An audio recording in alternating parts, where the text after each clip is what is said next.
ঘরে ডিম আর কাঁচা পেঁপে আছে? তাহলে বানিয়ে ফেলুন অসাধারণ এই নতুন রেসিপি। রুটি, লুচি, পরোটা, এমনকি গরম ধোয়া ওঠা ভাতের সাথেও এটি খেতে লাগে দুর্দান্ত। স্বাদ এতটাই মজাদার যে একবার বানালে বারবার বানাতে ইচ্ছা করবে। চলুন দেখে নেই সহজ এই রেসিপিটি। প্রথমেই একটি ছোট বাটির মধ্যে 2টি ডিম ভেঙে খুব ভালো করে একটি কাঁটা চামচের সাহায্যে ফেটিয়ে নিচ্ছি। ডিমটা কিন্তু ভালো করে ফেটিয়ে নেওয়া হয়ে গিয়েছে, একটা সাইডে সরিয়ে রাখছি। আর এদিকে আমি একটা কাঁচা পেঁপের অর্ধেক পরিমাণ নিয়ে খোসা ছাড়িয়ে এরকম ছোট ছোট কিউব করে কেটে নিয়েছি। সাথে 2টি মিডিয়াম সাইজের আলু কিউব করে কেটে নিয়েছি।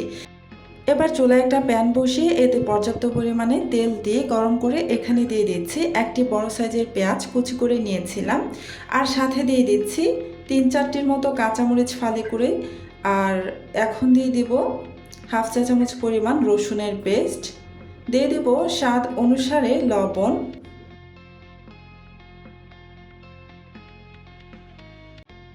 একটি মিডিয়াম সাইজের তেজপাতা দিয়ে নাড়াচাড়া করে ভালো করে মিশিয়ে নিয়ে এটাকে ভেজে নিব প্রায় 1 মিনিটের মতো। এর মধ্যেই খুব সুন্দর একটা কালার চলে আসবে। এই যে দেখুন, খুব সুন্দর একটা কিন্তু কালার চলে এসেছে। মানে হালকা বাদামি কালার হয়ে আসলে তখন এখানে সামান্য একটু পানি দিয়ে দিলাম হাফ চা চামচ পরিমাণ মরিচের গুঁড়া, হাফ চা চামচ পরিমাণ হলুদের গুঁড়া আর হাফ চা চামচ পরিমাণ জিরা ধনিয়ার গুঁড়া। এবার নাড়াচাড়া করে মিশিয়ে নিয়ে আমি মশলাটাকে ভালো করে কষিয়ে নেব। তো এ পর্যায়ে চুলার আঁচ কিন্তু একদম লো আঁচে রেখে মশলাটাকে একটু সময় নিয়ে কষিয়ে নিতে হবে। মশলার গা থেকে তেলটা আলাদা হয়ে গিয়েছে, তাই এখানে আমি পেঁপে আর আলু যে আমি কিউব করে কেটে রেখেছিলাম সেগুলো দিয়ে নাড়াচাড়া করে ভালো করে মিশিয়ে নিচ্ছি। এবার কিন্তু এই পেঁপে আর আলুটাকে ঢাকনা দিয়ে ঢেকে বেশ কিছুক্ষণ সময় ধরে কষিয়ে নেব। এখানে এ পর্যায়ে কোনো পানি ব্যবহার করব না, পানি ছাড়াই আমি বেশ কিছুক্ষণ সময় ধরে কষিয়ে নেব। এই যে কিছুক্ষণ কষিয়ে নেওয়ার পর আমি ঢাকাটা সরিয়ে নিয়ে একটু নাড়াচাড়া করে নিচ্ছি। এটা এখনও কষানো হয়নি ভালো করে, তাই আমি আরও কিছুক্ষণ কষিয়ে নেব যেন পেঁপে আলুটা প্রায় 50%-এর মতো সিদ্ধ হয়ে আসে। এ পর্যন্তই আমি কষিয়ে নিব। তো এই যে আবার আমি ঢাকাটা সরিয়ে নিয়ে আবারও নাড়াচাড়া করে দিলাম। এই পেঁপে আলু কিন্তু প্রায় 50%-এর মতো সিদ্ধ হয়ে গিয়েছে। এবার এখানে আমি হাফ কাপের মতো পানি ব্যবহার করছি। পানিটা দিয়ে আবারও ভালো করে নাড়াচাড়া করে মিশিয়ে নিয়ে আমি এবার এখানে দিয়ে দিচ্ছি আমি যে সর্বপ্রথম ডিম ফেটিয়ে রেখেছিলাম 2টো ডিম, সেই ফেটানো ডিমটা এখানে দিয়ে জাস্ট ঢাকনা দিয়ে ঢেকে দিলাম। কিছুক্ষণ পর আমি ঢাকাটা সরিয়ে নিয়ে এবার নাড়াচাড়া করে ডিমটাকে ভালো করে ভেঙে নেব।